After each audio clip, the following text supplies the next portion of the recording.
And finally, ladies and gentlemen, on the subject of college basketball, we present to you a Princeton basketball captain, a member of the New York Knickerbockers. His name is Butch van Breda Kolff. He has become a legend in the ranks of basketball coaching. A career began in 1951 in the coaching ranks and has continued almost without interruption ever since. He's coached 4 colleges now, currently in his second tour as head coach of the Flying Dutchman of Hofstra. Started the season with 465 career victories as a coach, and that has increased. He also coached at Lafayette twice, at Princeton, University of New Orleans.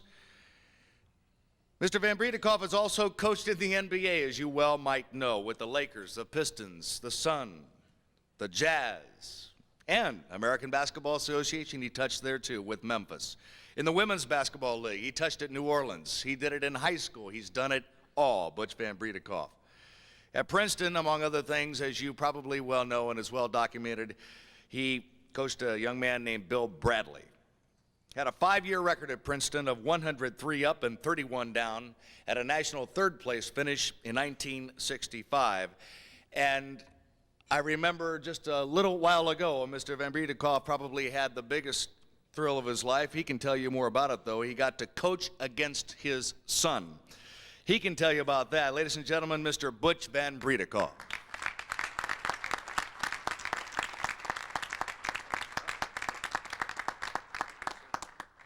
Oh. We can get some pictures here and then. Sure. Uh-oh. No. Got it? All right. Thank you, Scott. First thing Jerry McBride said to me, "What's the matter? Can't you hold a job?"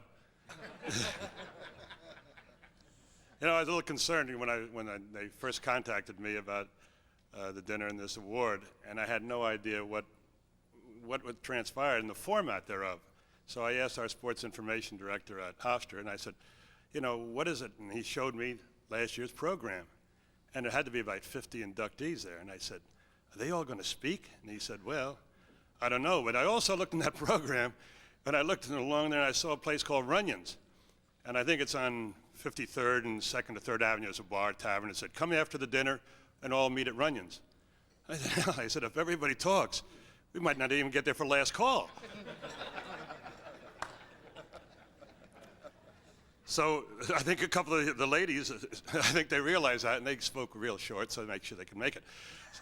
So I'm trying to figure out which way I'm going to go, you know, as far as I've coached forever and so forth, and I think that I don't know how many of you people realize what goes into it and why we do this. Why do you do something like this for 40 years? You know, and the main thing is, like you say, it's the game, which it is.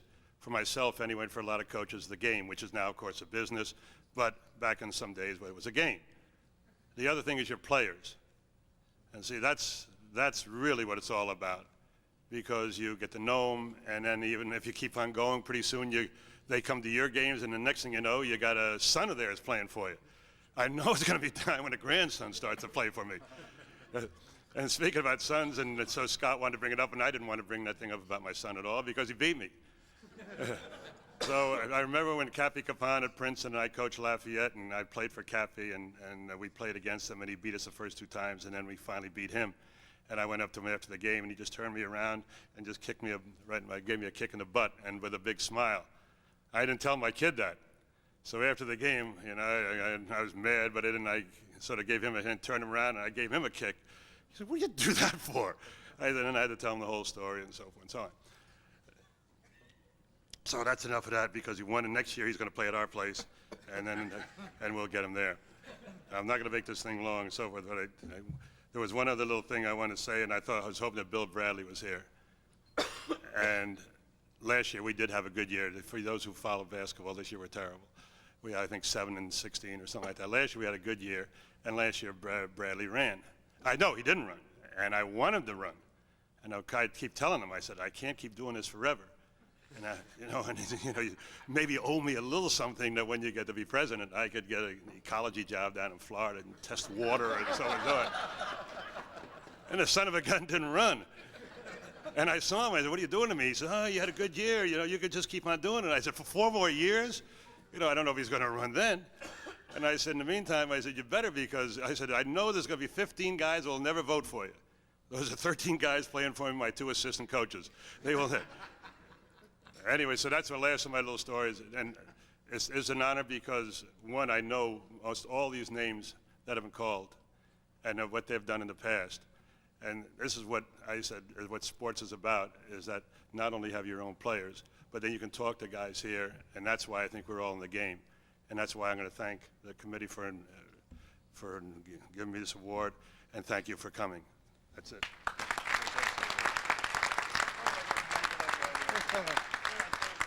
Butch van Breda Kolff.